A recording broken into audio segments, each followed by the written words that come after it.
Halo semuanya, balik lagi sama aku Anabel dari Yoganesia. Hari ini aku lagi sama Kak Winda dan kita mau banyak ngobrol-ngobrol banyak nih.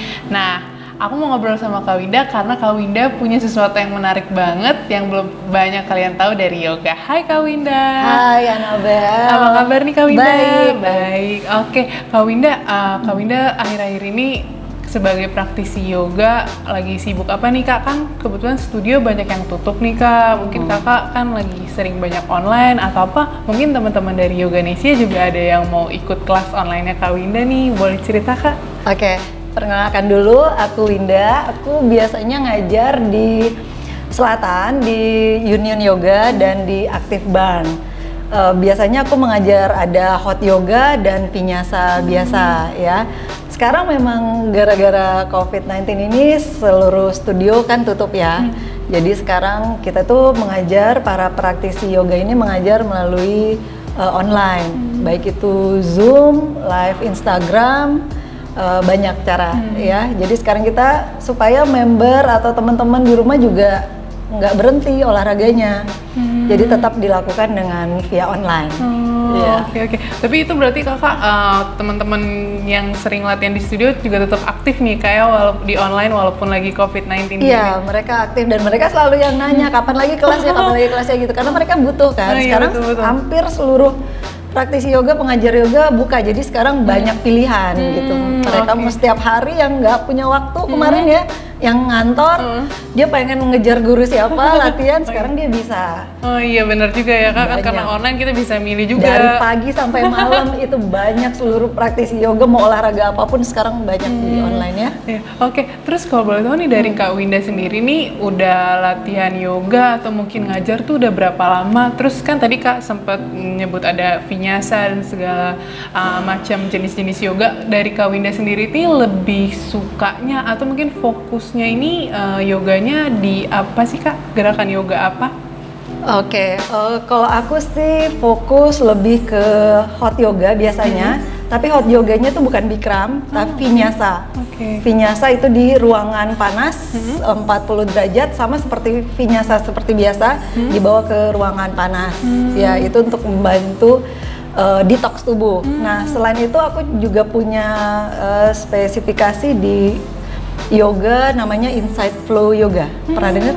Wah, nggak pernah dengar tuh Kak. Pernah ya? Inside Flow Yoga, nggak tahu nih. Coba kalau Winda bisa jelasin dikit nggak gitu? Oke, jadi aku tuh fokus belajar mendalami tentang si Inside Flow Yoga. Inside Flow Yoga ini suatu teknik vinyasa modern. Dia evolusi dari vinyasa karena kita menggunakan musik untuk bergerak. Tapi perlu dicatat, ini bukan yoga dance dan kita bergerak bukan menggunakan liriknya tapi ketukannya. Ya, jadi ada beberapa teknik yang berbeda dan yang banyak harus diperhatikan di Inside Flow ini. Seperti ada namanya Spanda Vinyasa Movement. Nanti kobranya berbeda, disebutnya rolling cobra karena bergeraknya di tulang punggung. Terus teknik breathing. Teknik breathing itu menggunakan kita berdasarkan si musik tadi.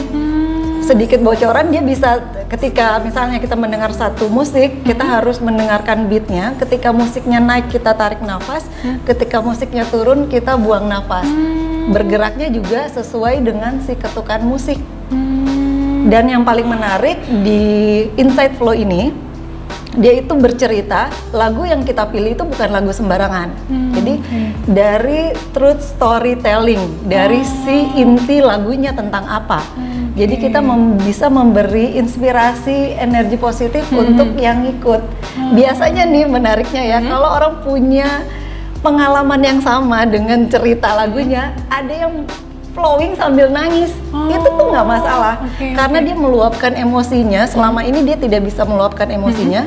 Dengan dia yoga, Inside itu ada yang flowing sambil nangis. Setelah itu dia merasa lega. Kayak seperti lepas gitu bebannya. Tapi bukan kita mau cari nangis-nangis ya bukan. Tapi kita mau cari si manfaat dari si Insight Flow ini. Oke. Berarti selain untuk misalnya kita lebih sehat, lebih bugar, badan lebih fit, ternyata kan ada musiknya juga kan. Iya. Berarti itu ada entertainment buat kita Betul, juga, dan betul. ternyata bisa rilis emosi kita ya Kak. Iya, rilis emosi, Oke. tepatnya. Aku pengen banget sih sebenarnya diajarin Boleh nanti Insight kita Flow. kapan-kapan kita berlatih yoga, Oke. Insight Flow yoga Siap, ya. teman-teman Yoganesia juga mau kan latihan Insight Flow sama Kak Winda? Nanti tungguin ya untuk episode-episode selanjutnya yang ada Insight Flow sama Kak Winda. Oke, Kak Winda, aku Ya. juga mau nanya nih. Tadi kan Kak Winda banyak banget ngejelasin tentang yoga dan juga tentang sampai ada waktu itu orang Insight Flow yang emotionnya rilis. Nah, boleh tahu nggak nih Kak, kalau dari Kakak sendiri nih selama udah praktis yoga pasti sudah lama, ngajar juga sudah lama, untuk menghadapi COVID-19 ini dan sekarang udah new normal, apa sih impact yang Kakak rasain selama ini setelah berlatih yoga dan ngajar-ngajar yoga juga Kak? Begini ya, menurut aku ya, selain yoga ini adalah satu olah tubuh ya yang menyatukan tubuh, pikiran dan nafas ya. Yoga ini lebih kayak penerimaan diri kita. Penerimaan diri kita dan penerimaan tentang apapun yang terjadi di lingkungan kita. Ya, jadi kalau yang sudah terbiasa melakukan yoga itu biasanya mereka tuh mempelajari, oh badan aku ternyata kurangnya di sini ya. Pasti itu ada merasakan. Jangankan seluruh tubuh, antara sisi kanan atau sisi kiri kita aja pasti berbeda. Pasti yang tahu kita sendiri. Iya, betul, ya. Kak. Yang perlu ditahu adalah tubuh kita terlahir dengan anatomi yang berbeda dengan orang lain. Jadi misalnya orang lain bisa melakukan posenya dengan baik, kita tidak bisa. Itu bukan berarti itu kesalahan kita kurang latihan, tapi memang ada satu anatomi kita yang dilahirkan kita tidak bisa, walaupun kita sudah keras. Satu contoh, misalnya headstand. Tidak semua orang bisa melakukan headstand karena misalnya dia terlahir dengan kepalanya lebih tinggi. Misalnya begini, kalau misalnya orang tangannya lebih rendah seperti ini, ini dia akan menumpuk di kepala seperti itu. Jadi kayak lebih ke penerimaan diri. Jadi kita tahu nih tubuh kita tuh batasnya sampai mana. Selagi masih bisa dilatih ya kita latih. Tapi kalau memang kita sudah terlahir dengan anatomi seperti itu, ya kita menerima dengan kondisinya. Sama dengan kondisi kita seperti sekarang ya.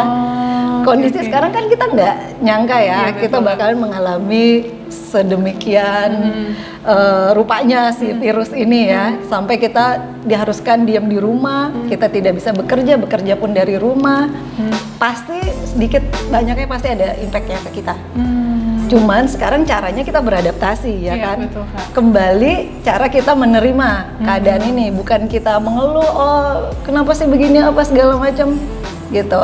Jadi membuat kita lebih, oh ya sudah, ini memang begini keadaannya. Sekarang apa nih yang harus kita lakukan ya kan?